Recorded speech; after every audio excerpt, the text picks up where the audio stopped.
एक बार फिर से आपके अपने YouTube channel Anil study official में आपका स्वागत है। आशा करता हूं कि आप सभी लोग स्वस्थ होंगे, मस्त होंगे और आपकी तैयारी भी बहुत अच्छी चल रही होगी। नमस्कार दोस्तों, आज का हमारा टॉपिक है आरआरबी ग्रुप डी एग्जाम 20 अगस्त 2026 के लिए जनरल अवेयरनेस के टॉप 30 MCQ क्वेश्चन जो कि प्रीवियस ईयर एग्जाम से लिए गए हैं और हर वर्ष एग्जाम में पूछे जाते हैं। तो चलिए जानते हैं। क्वेश्चन नंबर वन में कहा गया है कि वे श्रमिक जो अपनी आजीविका कमाने के लिए किसी उद्यम के मालिक हैं और उसका संचालन भी करते हैं तो उन्हें क्या कहा जाता है? तो उनको क्या कहा जाता है? तो उनको कहा जाता है स्वनियोजित श्रमिक। क्या कहा जाता है? स्वनियोजित श्रमिक, यानी कि इसका option number B correct answer है। क्वेश्चन नंबर दो में कहा गया है कि पौधों में परिवहन की निम्नलिखित विशेषताओं में से कौन सी गलत है? तो पौधों में भोजन की मतलब कि पौधों में परिवहन की निम्नलिखित विशेषताओं में से कौन सी गलत है? तो इनमें से जल और भोजन दोनों की गति द्विदिशीय होती है, यह वाला गलत है, यानी कि इसका option number B correct answer है। इसके बाद आगे बढ़ते हैं और अगला क्वेश्चन देखते हैं। तो अगला क्वेश्चन है क्वेश्चन नंबर 3। क्वेश्चन नंबर 3 में कहा गया है कि इसरो ने विकास इंजन का सफलतापूर्वक परीक्षण भारत के किस राज्य में किया था जो गंगायान को शक्ति प्रदान करेगा? तो कहाँ पर किया था? तो वह किया था तमिलनाडु में। कहाँ पर किया था? तमिलनाडु, यानी कि इसका option number D correct answer है। क्वेश्चन नंबर 4 में कहा गया है कि डायनेमो में विद्युत धारा किस सिद्धांत का उपयोग करके उत्पन्न की जाती है? तो डायनेमो में जो विद्युत धारा उत्पन्न की जाती है ये किस सिद्धांत का उपयोग करके की जाती है? तो ये की जाती है विद्युत चुम्बकीय प्रेरण। किसके द्वारा? विद्युत चुम्बकीय प्रेरण, यानी कि इसका option number A correct answer है। क्वेश्चन नंबर 5 में कहा गया है कि चयनित पारगम्य झिल्लियां किसे प्रवेश की अनुमति देती हैं? तो ये जो प्रवेश की अनुमति देती हैं वो केवल विलायक अणुओं को, परंतु विलेय अणुओं को नहीं, यानी कि इसका option number A correct answer है। इसके बाद आगे बढ़ते हैं और अगला क्वेश्चन देखते हैं। तो अगला क्वेश्चन है क्वेश्चन नंबर 6। क्वेश्चन नंबर 6 में कहा गया है कि शिक्षा की वार्षिक स्थिति रिपोर्ट ग्रामीण 2021 के अनुसार वर्ष 2022 में सरकारी स्कूलों में नामांकित बच्चों की दर कितनी थी? तो नामांकित बच्चों की जो दर थी वह थी 65.3%। कितनी थी? 65.3%, यानी कि इसका option number A correct answer है। क्वेश्चन नंबर 7 में कहा गया है कि निम्न में से कौन सा एंजाइम प्रोटीन का विखंडन करता है? तो कौन सा एंजाइम है जो प्रोटीन का विखंडन करता है? तो होता है वो होता है पेप्सिन। कौन होता है? पेप्सिन, यानी कि इसका option number D correct answer है। क्वेश्चन नंबर 8 में कहा गया है कि सैयद मोदी अंतर्राष्ट्रीय बैडमिंटन टूर्नामेंट 2022 में महिला एकल का खिताब किसने जीता?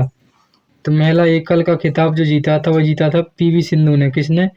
पीवी सिंधु, यानी कि इसका option number B correct answer है।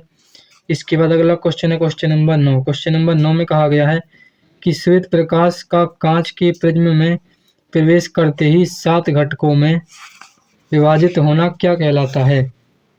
तो यह जो कहलाता है वह क्या कहलाता है? तो यह कहलाता है प्रकाश का वर्ण विक्षेपण। क्या कहलाता है? प्रकाश का वर्ण विक्षेपण, यानी कि इसका option number B correct answer है। इसके बाद अगला क्वेश्चन है क्वेश्चन नंबर 10। क्वेश्चन नंबर 10 में कहा गया कि फरवरी 2022 में भारत की पहली जैव सुरक्षा स्तर 3 मोबाइल प्रयोगशाला का उद्घाटन कहाँ किया गया था? तो जैव सुरक्षा स्तर 3 मोबाइल प्रयोगशाला का जो उद्घाटन किया गया था वह कहाँ पर किया गया था? तो वह किया गया था महाराष्ट्र में। कहाँ पर? महाराष्ट्र, यानी कि इसका option number B correct answer है। इसके बाद अगला क्वेश्चन है क्वेश्चन नंबर 11। क्वेश्चन नंबर 11 में कहा गया है कि भारत सरकार ने $115 मिलियन के रिवार्ड कार्यक्रम पर किसके साथ हस्ताक्षर किए? किसके साथ हस्ताक्षर किए थे? तो वो किए थे विश्व बैंक के साथ। किसके साथ? विश्व बैंक, यानी कि इसका option number A correct answer है। क्वेश्चन नंबर 12 में कहा गया है कि ऐतरेय उपनिषद खालिस्तान के तैतरेय आरण्यक की दूसरी पुस्तक के चौथे, 5वें और 6ठे अध्याय से संबंधित है। तो इससे क्या संबंधित है? तो इससे संबंधित है आपका ऋग्वेद। क्या है? ऋग्वेद से संबंधित है, यानी कि इसका option number A correct answer है। क्वेश्चन नंबर 13 में कहा गया है कि शक्ति P, धारा I, प्रतिरोध R और विभवांतर V के बीच गलत संबंध कौन सा है। तो इनमें से गलत संबंध बताना है। तो गलत संबंध होगा P बराबर IR², यानी कि इसका option number A correct answer है। इसके बाद अगला क्वेश्चन है क्वेश्चन नंबर 14। क्वेश्चन नंबर 14 में कहा गया है कि गोलीय दर्पण के ध्रुव और फोकस के बीच की दूरी कितनी होती है। तो गोलीय दर्पण और ध्रुव के बीच की जो फोकस दूरी होती है वह कितनी होती है। तो वह होती है R/2। कितनी होती है? R/2, यानी कि इसका option number A correct answer है। Question number 15। क्वेश्चन नंबर 15 में कहा गया है कि बीड़ी बनाने के लिए किसका उपयोग किया जाता है। तो बीड़ी बनाने के लिए किसका उपयोग किया जाता है। तो ये किया जाता है तेंदू के पत्ते की। किसकी? तेंदू के पत्ते की, यानी कि इसका option number A correct answer है। इसके बाद अगला क्वेश्चन है क्वेश्चन नंबर 16। क्वेश्चन नंबर 16 में कहा गया है कि एक उत्तल लेंस वस्तु के आकार के दुगने आकार का वास्तविक और उल्टा प्रतिबिंब बनाता है।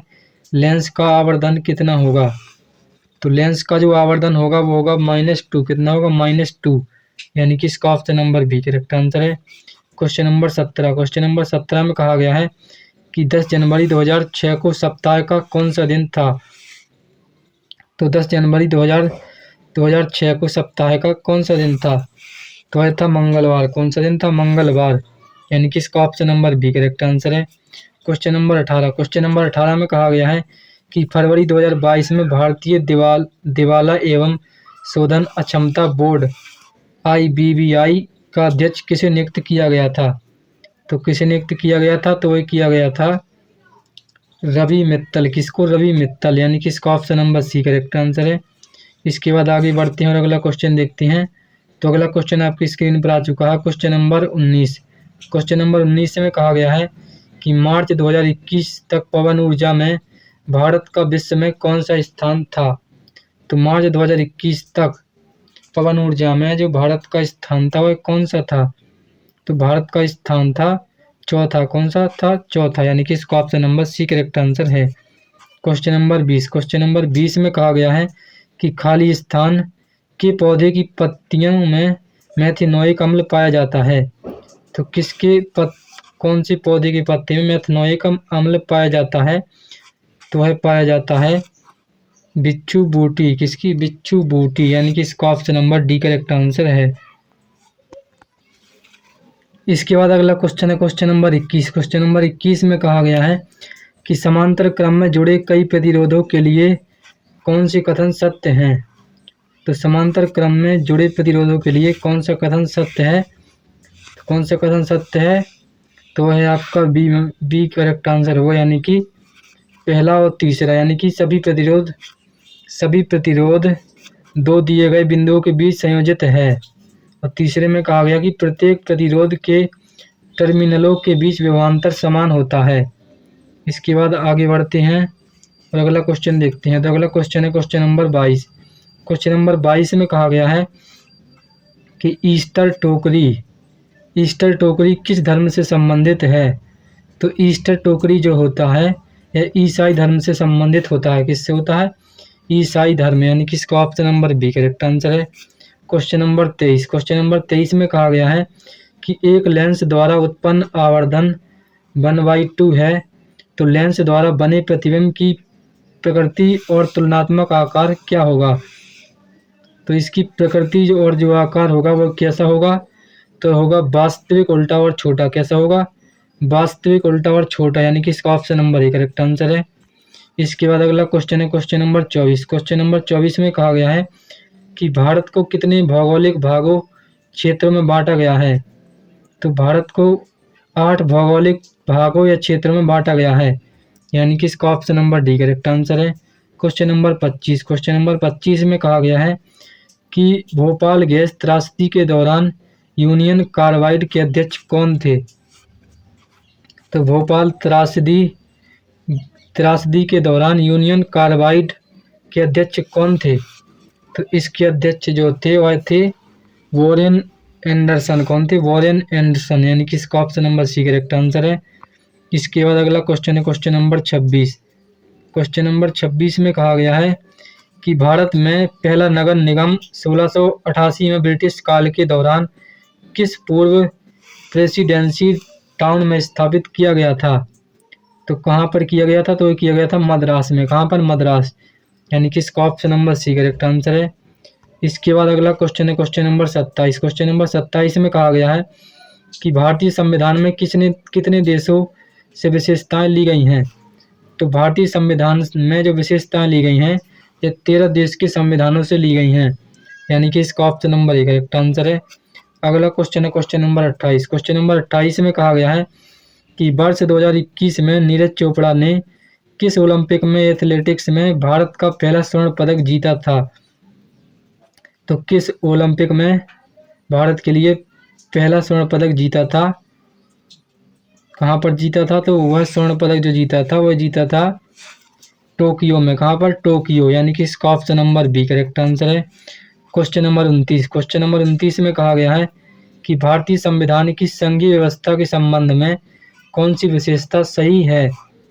तो भारतीय संविधान की संघीय व्यवस्था के संबंध में कौन सी विशेषता सही है, तो वह है दोहरी नागरिकता। कौन सी है, दोहरी नागरिकता। कौन सी है, दोहरी नागरिकता। कहाँ पर, क्वेश्चन नंबर 29।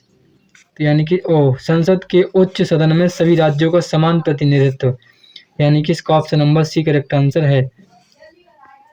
इसके बाद आगे बढ़ते हैं और अगला क्वेश्चन देखते हैं। तो अगला क्वेश्चन है क्वेश्चन नंबर 30। क्वेश्चन नंबर 30 में कहा गया कि दिसंबर 2021 में भारत के सेमीकंडक्टर मिशन का शुभारंभ किसने किया। तो सेमीकंडक्टर मिशन का जो आरंभ किया था वही किया था राजीव चंद्रशेखर। किसने, राजीव चंद्रशेखर, यानी कि इसका option number C correct answer है। तो आशा करता हूं कि आप सभी लोगों को आरआरबी ग्रुप डी एग्जाम 2026 के लिए, मतलब कि आरआरबी ग्रुप डी एग्जाम 20 अगस्त 2026 के लिए जनरल अवेयरनेस के टॉप 30 एमसीक्यू क्वेश्चन अच्छी तरह समझ में आए होंगे। इसी प्रकार के बेस्ट एजुकेशनल वीडियो के लिए हमारे चैनल को सब्सक्राइब करें और वीडियो पसंद आया हो तो वीडियो को लाइक शेयर कमेंट करें। तब तक के लिए धन्यवाद, मिलते हैं नेक्स्ट वीडियो में।